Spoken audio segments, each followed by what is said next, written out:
महापुरुष थे श्री पैकोली वाले पैहारी जी महाराज।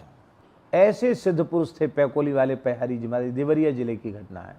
तो वो महाराज जी कहते थे कि वो इतने सिद्ध थे, उनकी जमात चलती थी 12 मास, और उस जमात में एक एक गांव का नंबर एक एक दिन में आता, एक एक बार में आता था। अब जमात शायद अभी चलती होगी, अभी भी चल रही जमात।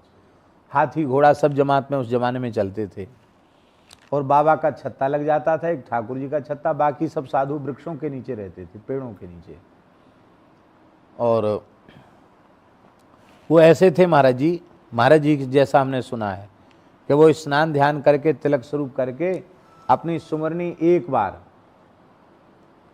सीताराम सीताराम सीताराम सीताराम सीताराम जप के अब वो छत्ता की खूंटी पर टांग देते थे उसको, और वो सुमरनी पूरे रात दिन घूमती रहती थी, सीताराम सीताराम सीताराम सीताराम, अपने आप चलती रहती थी सुमरनी। माला एक बार फेर के टांग देते तो माला फिरती रहती अपने आप, और नाम प्रकट होता रहता था। ऐसे सिद्ध पुरुष थे। तो एक गांव में गए, तो उस गांव में एक ब्राह्मण था, बहुत दरिद्र ब्राह्मण था, अति गरीब था, निर्धन था, कुछ नहीं था। एक 4-6 कट्ठा जमीन होगी उसको, बीघा भी नहीं, उसमें उसका काम चलता नहीं था। तो उसने रोते हुए कहा, महाराज मैं अपने खाई मर रहा हूँ, सब लोगों ने जमात की कुछ ना कुछ सेवा की है, पर मैं इतना दरिद्र हूँ कि भूखे मर रहा हूँ, ना अपने बच्चों का पोषण कर पा रहा हूँ, ना पत्नी का पोषण, मैं बहुत दुखी हूँ, बहुत दरिद्र हूँ। रोया बहुत, तो रोया तो महात्मा दयालु तो होती, उनको दया आ गई। बोले अच्छा बच्चा अब रो मत, ऐसा करो कि खेत में अमुक जगह, एकांत में उसको कहा, खेत में अमुक जगह खुदाई करना, और जो कुछ मिले उसे राम जी का प्रसाद मान के ले लेना। बोले ठीक है। महाराज उसने एकांत क्षण में अपने ही खेत में खुदाई किया तो उसको धन मिल गया। धन मिल गया तो बुद्धिमान तो था ही, ब्राह्मण था, उसने उस क्षेत्र की सारी जमीन खरीद ली, धीरे धीरे सारी जमीन खरीद ली, और खरीदने के बाद अब तो जमींदार हो गया। 3 साल बाद उस गांव में जमात फिर से आई। कितने साल बाद? तो उस पूरे क्षेत्र का सबसे अमीर व्यक्ति था वो ब्राह्मण। वो बड़ा भारी मकान बन गया उसका, और सैकड़ों बीघे जमीन हो गई, गाय भैंस बहुत हो गई उसके पास, बड़ा आदमी हो गया। अब तो जमात की उसने बड़े गाजे बाजे से अगवानी की, और उसने कहा महाराज अब एक दिन की बात नहीं, महीना भर जमात यहाँ रुकेगी, पूरी सेवा हम करेंगे, आपको जाने नहीं देंगे। गांव वाले कहते थे भाई हमेशा से सेवा करते हैं। तो महाराज ने कहा कोई बात नहीं, 15 दिन की सेवा तुम्हारी, अब 15 दिन की सेवा पूरे गांव की, चलो कोई बात नहीं, तुम्हारा प्रेम है, हम महीना भर रुक जाएंगे। अब महीना भर हो गया, 15 दिन पहले गांव वालों की सेवा, और 15 दिन जो है वो ब्राह्मण देवता की सेवा।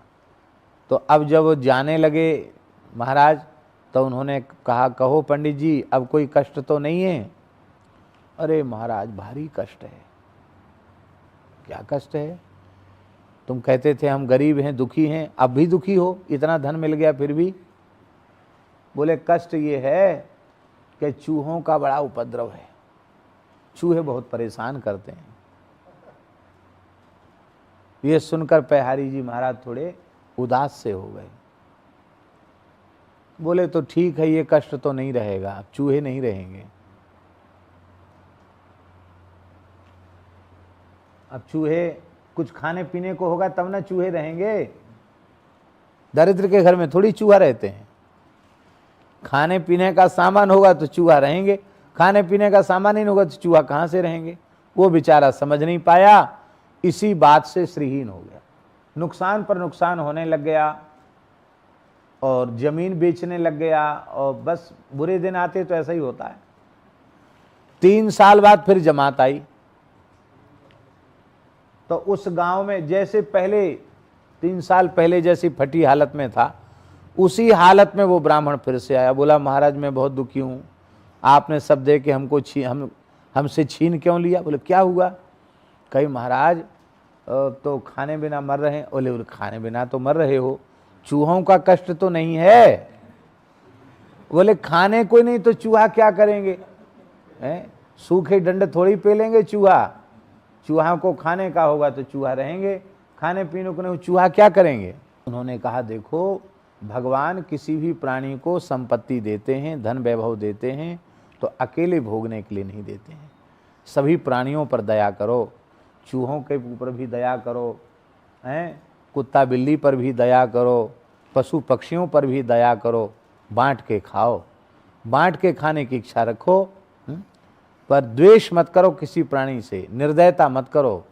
भगवान ने अकेले खाने के लिए नहीं दिया, सबको खिला के खाने के लिए दिया। बोला महाराज कान पकड़ते हैं, अब हम चूहों से नहीं घबराएंगे, अब चाहे जितना चूहा रहें। बोले तो ठीक है, सबकी सेवा करोगे, पशु पक्षी कीट पतंग सब पर दया करोगे, सबकी सेवा करोगे, किसी से द्वेष नहीं करोगे तो राम जी की दया से फिर सब हो जाएगा। फिर हो गया महाराज।